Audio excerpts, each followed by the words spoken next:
볶고 나서 2, 3일 정도 지나서 드시는 게 더 나을 거예요. 분쇄한 원두를 가지고는 빨리 드시라고 얘기를 할 수밖에 없고, 그러면은 일주일은 지나서 쓰는 거를 추천을 하고 있고, 실질적으로 거래처에서도 2주 지나서 쓰는 데들이 꽤 있는 편이에요. 진짜 전혀 이제 아로마 밸브 역할을 못하는 애들이 있어요. 그래서 그런 아로마 밸브를 쓰는 업체 거는 왜 이게 윌리엄 부츠 사이트에 올라온 자료고요. 크게 두 가지 품질에 대해서 신선도와 이제 맛적인 부분, 테이스팅적인 부분 두 가지로 해서 품질을 비교해 놓은 거고요. 프레시니스, 신선도는 시간이 지나면서 떨어져요.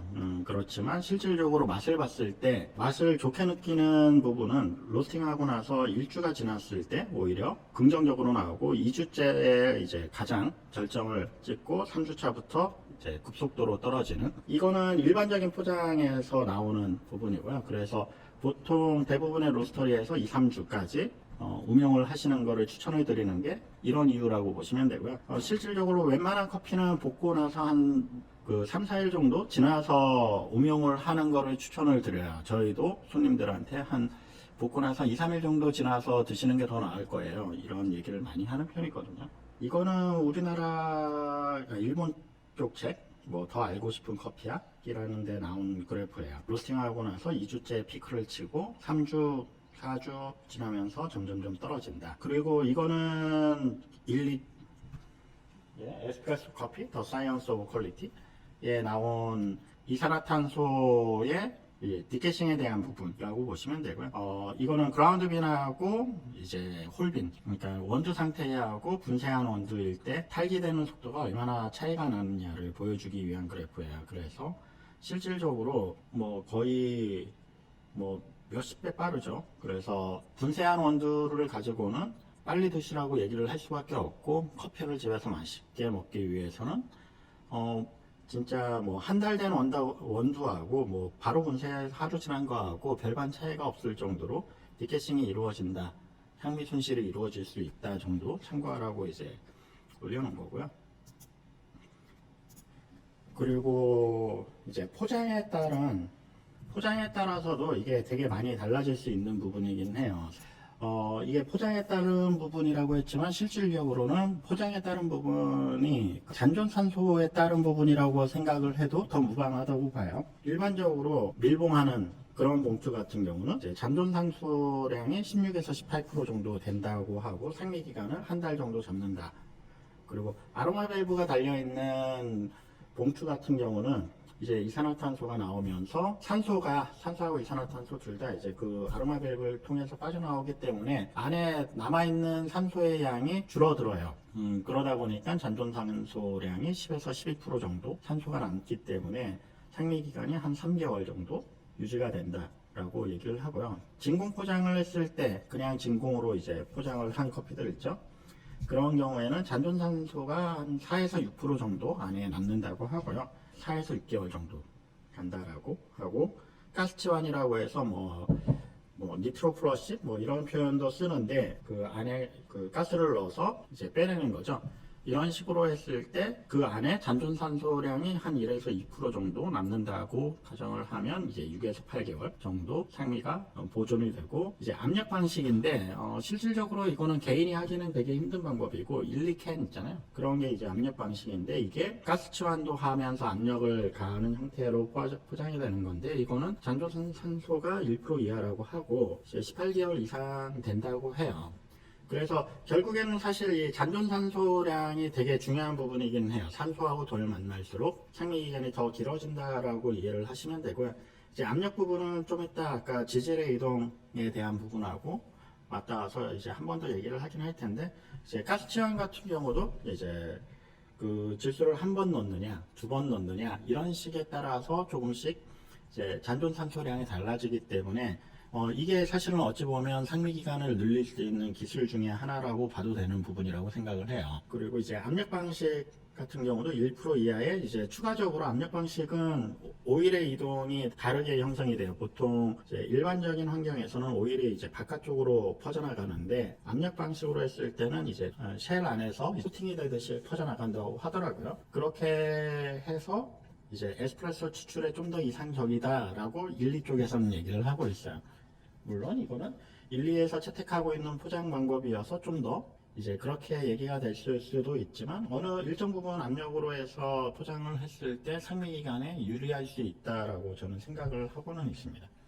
그래서 이제 뭐 일반적인 포장인 경우 여기는 또 다른 세븐마일스라는 호주 회사에서 자기네가 이제 실험한 거를 올려놨는데 일반적인 포장 방법으로는 자기네는 뭐 1주에서 3주 사이에 시음하는 거를 추천을 하고 이제 가스플러시드 패키지 이제 질소 포장을 한 거는 2주에서 8주 사이에 시음을 하라고 권장을 하고 있어요. 그리고 이제 앱셋업을 괜찮은 위치가 1주에서 10주 그리고 이제 3주에서 8주 이렇게 추천이 되어 있잖아요. 그래서 가스 치환을 했을 때는 오히려 이제 시험 기간도 2주 이후에 먹었을 때 좀 더 긍정적이다라고 판단을 하는 이런 케이스도 있어요. 그리고 저희도 테스트를 해봤을 때 특히 제가 보기에 이거는 좀 에스프레소 쪽으로 테스트를 했을 수도 있을 것 같긴 하거든요.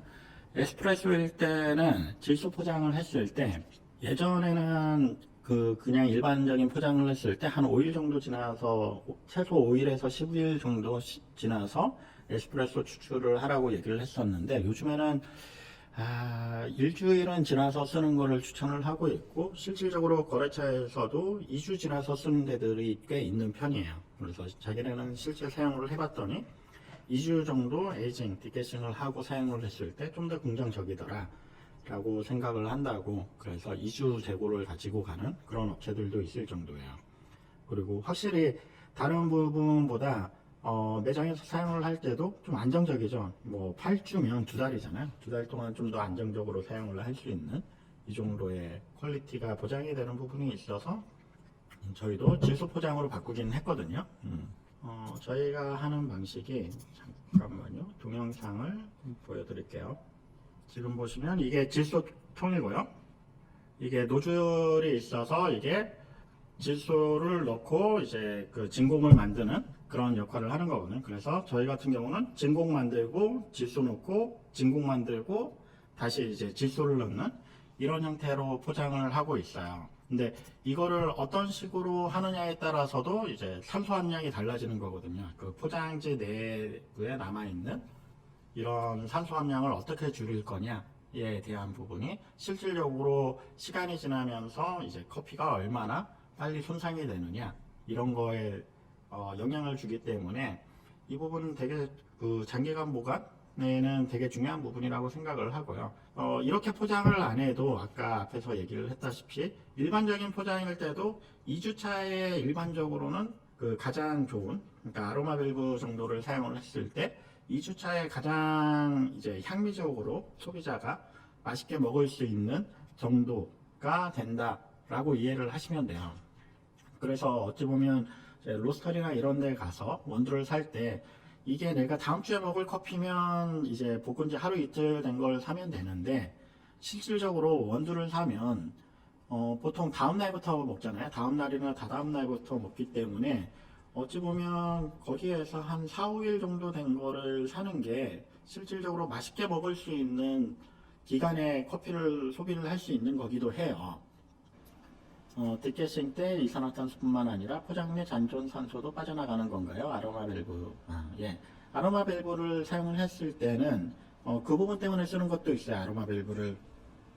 근데 중요한 거는 아로마 밸브에 대해서 사람들이 오해를 하는 부분이 있어요. 이게 이름이 아로마 밸브다 보니까 원웨이 밸브라는 표현이 사실은 더 맞는 표현이긴 해요. 그래서 아로마 밸브가 보통 어떻게 구조가 되어 있냐면요. 여기에 이제 고무판 같은 거 있고 돼 있어서 이제 봉투가 있잖아요. 봉투에 이렇게 붙어 있는데 이제 얘가 가스가 나갈 수 있게 여기에 고무판 같이 돼 있고 여기 구멍이 열려 있는데 이제 안에 압력이 높아지면 얘가 밀어내고 가스가 빠지고요. 이제 밖에서 공기가 들어가려고 하면 얘가 여기에 밀착이 되면서 안 들어가는 거예요. 이렇게 해서 들어가지 못하게. 그래서 내부에 있는 것만 밖으로 나갈 수 있는 거고 밖에 있는 공기가 안으로 들어오지 못하게 만드는 게 아로마 밸브고요. 그래서 이게 정식 명칭은 원웨이 밸브라고 생각을 하시면 돼요. 그래서 한쪽 방향으로만 열리는 밸브의 형태가 이제 아로마 밸브의 그 핵심 요소고요. 여기에서 나오는 문제가 뭐냐면 저가형의 아로마 밸브는 여기에 그 아로마 밸브의 모양만 잡혀 있지 실질적으로 그 안에 이 열어주고 닫아주는 그게 없어요. 그래서 이제 아로마 밸브 같은 경우도 좀 괜찮은 아로마 밸브를 써야 돼요. 그냥 디자인만 아로마 밸브가 달려있는 애들이 있거든요. 진짜 저가형 같은 경우는.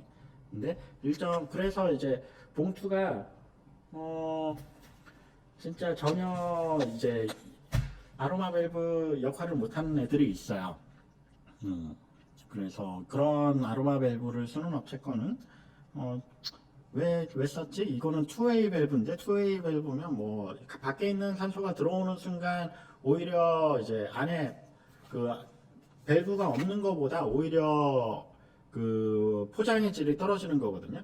그리고 이게 원웨이 밸브다 보니까 이산화탄소도 있고 산소도 있고 뭐 다양한 이제 향외도 있고 그럴 텐데 이쪽 압력이 높다 보니까 이게 다 같이 빠지는 거예요. 이산화탄소만 나가는 게 아니고 산소도 빠지고 이산화탄소도 빠지고 향미도 빠지고 그래서 이제 아로마 밸브로 해서 이제 향을 맡으면 커피 향이 나잖아요. 그게 이제 그쪽을 통해서 기체가 빠져나간다 라고 생각을 하시면 이해하기 편할 거예요. 그러면서 그 기체 중에 산소도 포함이 되어 있어서 이제 제대로 작동을 하는 아로마 밸브 같은 경우는 내부 산소의 함량이 줄어드는 역할을 해주긴 해요. 어쨌든 이 원웨이 밸브의 역할은 그런 거고요. 그래서 보면 원웨이 밸브 같은 경우도 이제 제조회사마다 불량률도 다르고 성능이 차이가 나는 편이에요. 그래서 이왕 쓸 거면 돈 들이는 뭐 모형을 달지 말고 좀 성능을 확실할 수 있는 애를 쓰자가 이제 제가 추천을 하는 원웨이 밸브, 아로마 밸브에 대한 진짜 얘기였고요. 그리고 이제 오늘 내용의 핵심은 그거죠. 사실 내가 어느 시점에 커피를 먹을 거냐에 따라서 당장 먹을 거면 일주일 정도 된 게 오히려 더 좋을 수 있다. 실질적으로 저희가 매장에서 사용하는 원두가 저희도 이제 음료용은 일주일 지난 걸 써요. 그래서 예를 들면 그런 거예요. 저희가 그 판매는 일주일 동안 하거든요. 로스팅한 일주일 동안 원두를 판매를 하고 그리고 일주일 지난 후에는 음료용으로 빼요.